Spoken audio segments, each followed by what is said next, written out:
Bismillahirrahmanirrahim. Assalamualaikum warahmatullahi wabarakatuh.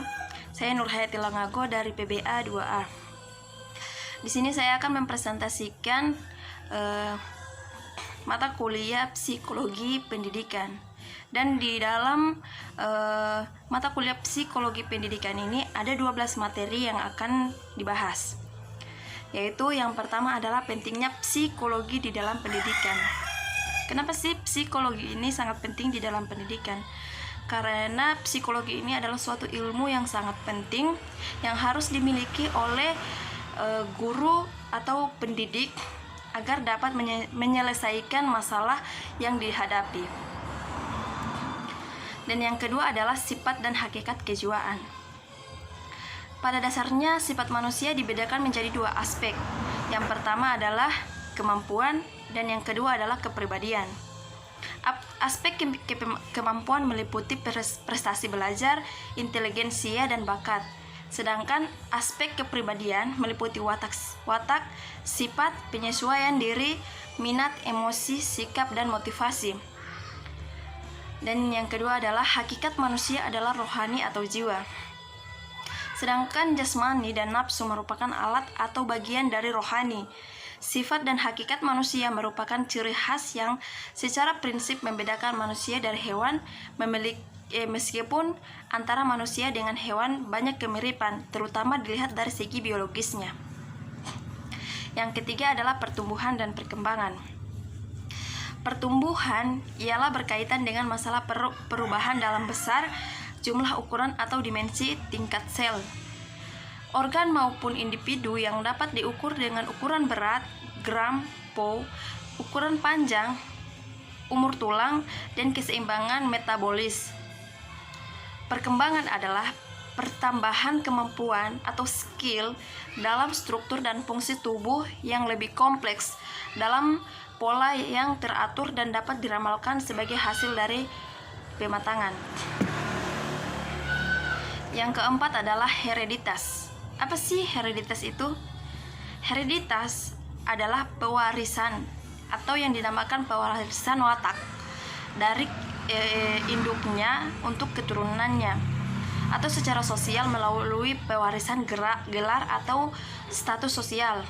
Dan di dalam Al-Quran dikatakan bahwa pewaris sifat itu bermula dengan bercampurnya sperma laki-laki dan perempuan.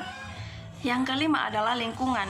Psikologi lingkungan merupakan ilmu perilaku yang berkaitan dengan lingkungan fisik. Psikologi lingkungan memang terjadi salah satu cabang dari ilmu psikologi, di mana lebih mengacu pada konsep bahwa pengamatan perilaku seseorang bisa didasarkan oleh faktor eksternalnya lingkungan.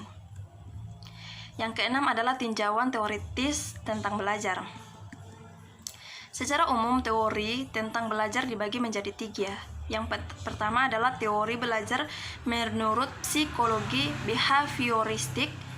Behavioristik berpendapat bahwa tingkah laku manusia itu dikendalikan oleh ganjaran atau penguatan dari lingkungan. Yang kedua adalah teori belajar menurut psikologi kognitif. Menurut aliran kognitif, tingkah laku seseorang senantiasa didasarkan pada kondisi, yaitu tindakan mengenal atau memikirkan situasi di mana tingkah laku terjadi. Yang ketiga adalah teori belajar menurut psikologi humanistik. Menurut para pendidik, aliran humanistik, penyusunan dan penyajian materi pembelajaran harus sesuai dengan perasaan dan perhatian siswa. Tujuan utama para pendidik ialah membantu siswa untuk mengembangkan dirinya. Yang keenam adalah intelijensi.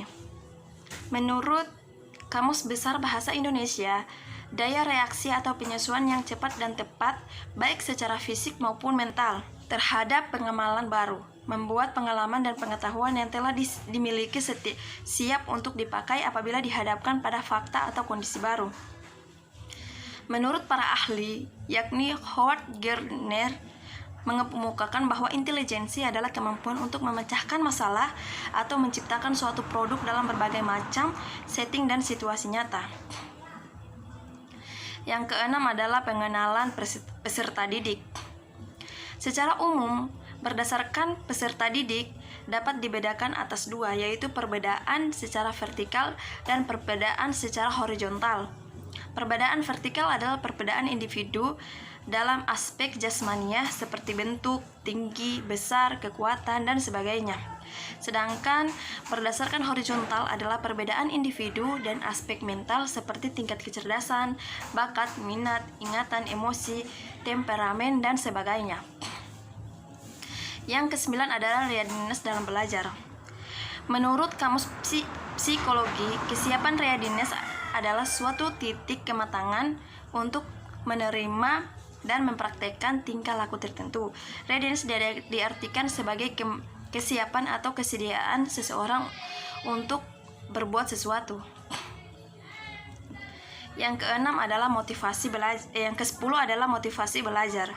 Apa sih sebenarnya motivasi itu? Menurut KBBI, motivasi adalah dorongan yang timbul pada diri seseorang atas dasar atau secara sadar atau tidak sadar untuk melakukan sesuatu tindakan dengan tujuan tertentu, atau usaha yang dapat menyebabkan seseorang atau sekelompok orang bergerak melakukan sesuatu karena ingin mencapai tujuan yang dikehendaki dan mendapat kemampuan dengan perbuatannya. Yang ke-11 adalah kesulitan belajar. Kesulitan belajar pada intinya merupakan sebuah permasalahan yang menyebabkan seorang siswa tidak dapat mengikuti proses pembelajaran dengan baik, seperti siswa lain pada umumnya, yang disebabkan faktor-faktor penentu sehingga ia terlambat atau bahkan tidak dapat tercapai tujuan belajar dengan baik sesuai dengan yang diharapkan. Dan yang terakhir adalah aplikasi psikologi belajar. Psikologi belajar terdiri dari dua pengenalan kata, yaitu psikologi dan belajar. Psikologi berasal dari bahasa Yunani, yaitu psyche yang berarti jiwa dan logos yang berarti ilmu. Dengan demikian secara harfiah psikologi dapat diartikan dengan ilmu jiwa. Mungkin hanya itu yang dapat saya sampaikan dari 12 materi, karena yang saya sampaikan ini hanya permulaannya atau hanya pengertiannya. Yumkin kafaitu hada, syukran kasiran ala istimamikum billahi fisabil haq fastabiqul khairat. Assalamualaikum warahmatullahi wabarakatuh.